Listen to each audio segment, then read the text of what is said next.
जब भी हम कोई कुंडली अध्ययन करते हैं तो वह जो है हम नक्षत्रों के आधार पे मूल रूप से करते हैं। नक्षत्रों की जो भूमिका होती है कुंडली अध्ययन में, यह सबसे महत्वपूर्ण मानी जाती है। तो सबसे पहले हम यहाँ पे नक्षत्रों को समझ लेते हैं कि नक्षत्र होते क्या हैं।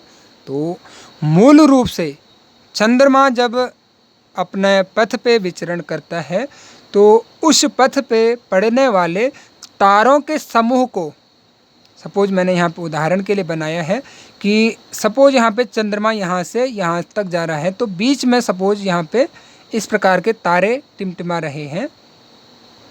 तो यहाँ से चंद्रमा ने यहाँ गोचर किया, तो यहाँ पे जो तारों का समूह बना है, तो हमारे जो पूर्वज हैं, हमारे जो पूर्व के ऋषि मुनि हैं, उन्होंने इन तारों की आकृति के आधार पे उनका नाम दिया है।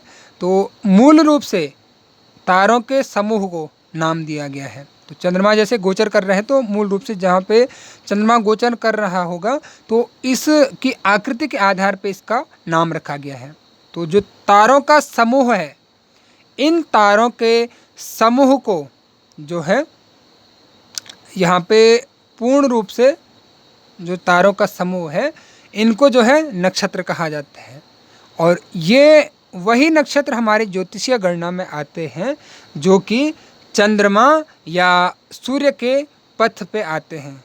सपोज चंद्रमा यहाँ से विचरण कर रहा है, तो यहाँ से यहाँ तक जितने भी नक्षत्र आएंगे तो वो जो है मूल रूप से हमारे ज्योतिषीय गणना में आते हैं। अगर मूल रूप से वैसे अगर हम सामान्य भाषा में देखें तो नक्षत्र जो है हमारे सौरमंडल में 88 नक्षत्र होते हैं, और जो ज्योतिषीय गणना में आते हैं जो कि चंद्र पथ और सूर्य पथ में आते हैं, यानी कि चंद्रमा के रास्ते में और सूर्य के रास्ते में, जहाँ से चंद्रमा विचरण करता है और सूर्य का विचरण गोचर होता है, तो वहाँ पर जो नक्षत्र आते हैं तो मूल रूप से 28 नक्षत्र होते हैं। और इनमें से भी अभिजीत नक्षत्र को इस श्रेणी में नहीं रखा गया है। ये जो है अभिजीत नक्षत्र, इसका हम डिस्कशन किसी और दिन करेंगे। सामान्य अभी यहाँ पे हम मूल रूप से राशियों को समझ रहे हैं, तो राशियों के अनुसार हम जो है नक्षत्रों का वर्गीकरण समझ रहे हैं। तो मूल रूप से हमने यहाँ पे नक्षत्र की जो परिभाषा है वो समझनी है। तो तारों के समूह को जो कि चंद्र पथ और सूर्य पथ पे आते हैं, चंद्रमा के मार्ग में और सूर्य के मार्ग में आते हैं, तो उनको हम नक्षत्र कहते हैं। सपोज एक तारे का समूह है, तो चंद्रमा यहाँ से गोचर कर रहा है, तो ये समूह अगर चंद्रमा के पथ पे आ रहे हैं, तो जब चंद्रमा यहाँ पे होगा तो इस आकृति को हमने नाम दिया है नक्षत्र का। तो चंद्रमा गोचर कर रहा है सपोज इस आकृति में, तो हम यहाँ पे कहेंगे कि चंद्रमा जो है इस नक्षत्र में गोचर कर रहा है। तो यहाँ पे हमारे जो ऋषि मुनि हैं उन्होंने पूर्व में गणना करके आकृतियों के आधार पे सभी नक्षत्रों का जो है वर्गीकरण किया है। और जब राशियों का प्रादुर्भाव हुआ तो उस समय जो है ये विचार किया गया कि नक्षत्रों का जो वर्गीकरण है वो राशियों में किस प्रकार से किया जाए। तो अब जो है नक्षत्रों का, जब चंद्रमा नक्षत्रों में गोचर करता है तो इनमें जो है ऋषि मुनियों ने नक्षत्रों के जो तालमेल बैठाने के लिए, अगर हम यहाँ पे दूसरी भाषा में कहें तो तालमेल बैठाने के लिए नक्षत्रों को 4 चरणों में, एक नक्षत्र को 4 चरण में विभाजित किया, ताकि जो है प्रत्येक नक्षत्र का वर्गीकरण राशियों में हो सके।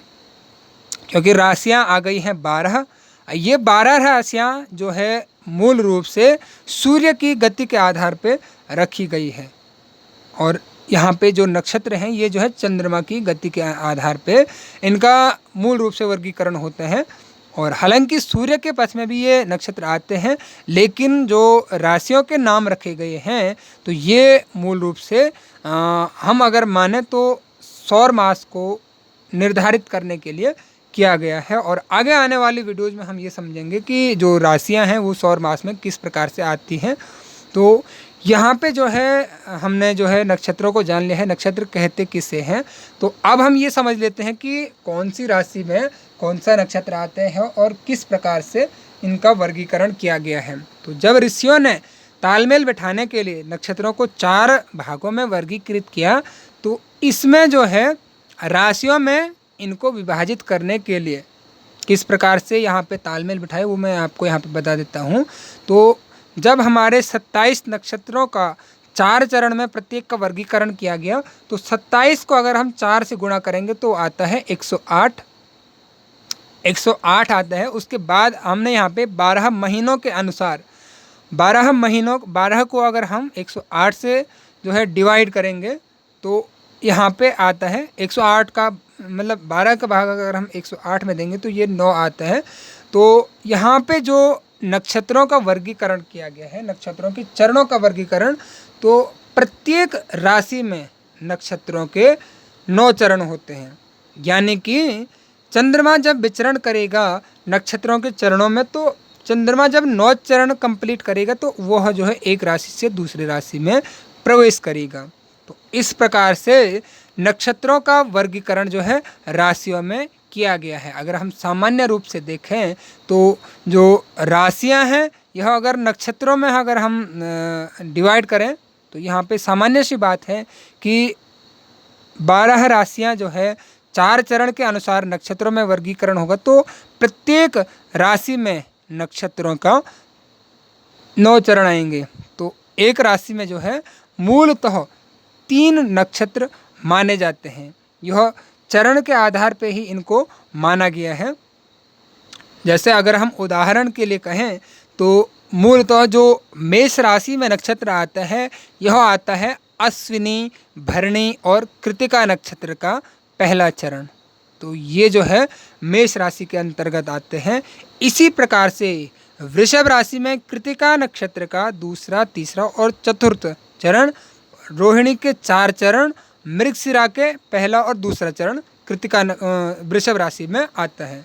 तो चंद्रमा जब इन नक्षत्रों में गोचर कर रहा होगा नक्षत्रों के इन चरणों में, तो राशि वृषभ आएगी।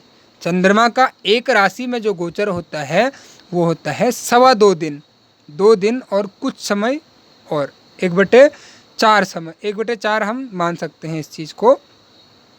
इसके अतिरिक्त जो है मृगशिरा का तीसरा और चौथा चरण, आद्रा का 4 चरण और पुनर्वसु के पहला, दूसरा और तीसरा चरण मिथुन राशि में विचरण। जब चंद्रमा जो है इन राशि में होगा तो चंद्रमा जो है मिथुन राशि में होता है।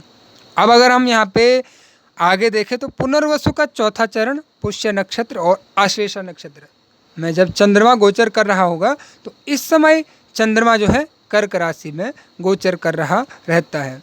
वहीं अगर मघा, पूर्वा फाल्गुनी और उत्तरा फाल्गुनी में के पहले चरण में चंद्रमा अगर गोचर कर रहा है तो इस समय अंतराल में चंद्रमा जो है सिंह राशि में गोचर कर रहा रहता है।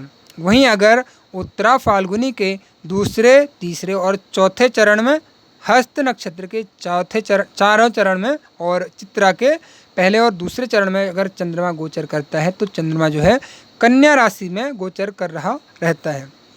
चित्रा नक्षत्र के तीसरे और चौथे चरण, स्वाति नक्षत्र के 4 चरण और विशाखा नक्षत्र के पहला, दूसरा और तीसरा चरण, ये जो है चंद्रमा का इन नक्षत्रों में गोचर तुला राशि में चंद्रमा को माना जाता है।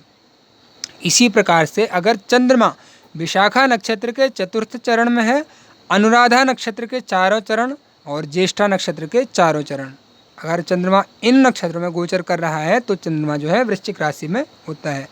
इसी प्रकार से मूल, पूर्वाषाढ़ा और उत्तराषाढ़ा के पहले चरण में चंद्रमा धनु राशि में माना जाता है। उत्तराषाढ़ा के दूसरे, तीसरे और चौथे चरण, श्रवण नक्षत्र के 4 चरण, धनिष्ठा के पहले और दूसरे चरण में चंद्रमा मकर राशि में माना जाता है। इसी प्रकार धनिष्ठा के तीसरे और चौथे चरण में, शतभिषा के 4 चरण, पूर्वा भाद्रपद के पहले, दूसरे और तीसरे चरण में चंद्रमा जो है कुंभ राशि में माना जाता है। और पूर्वा भाद्रपद के 4th चरण, उत्तरा भाद्रपद के 4 चरण और रेवती नक्षत्र के 4 चरण में अगर चंद्रमा गोचर कर रहा है तो यह जो है मीन राशि में माना जाता है। तो अभी आप जो है पूर्ण रूप से समझ गए होंगे कि चंद्रमा अगर किस नक्षत्र के किस चरण में है तो वह जो है किस राशि में आएगा। तो अभी अगर कोई पूछता है, सपोज किसी दिन अगर चंद्रमा जो है हस्त नक्षत्र में है या चित्रा नक्षत्र में है, तो चित्रा नक्षत्र के अगर पहले चरण और दूसरे चरण में है तो चंद्रमा उस दिन जो है कन्या राशि में गोचर कर रहा होगा। इस प्रकार से चंद्रमा का गोचर होता है। अभी यहाँ पे जैसे महीनों के नाम हैं, तो महीनों के नाम भी अलग अलग माने जाते हैं। जैसे हमारे जो हिंदी में माने जाते हैं तो वो जो है इन्हीं नक्षत्रों के आधार पे उनका नाम रखा गया है।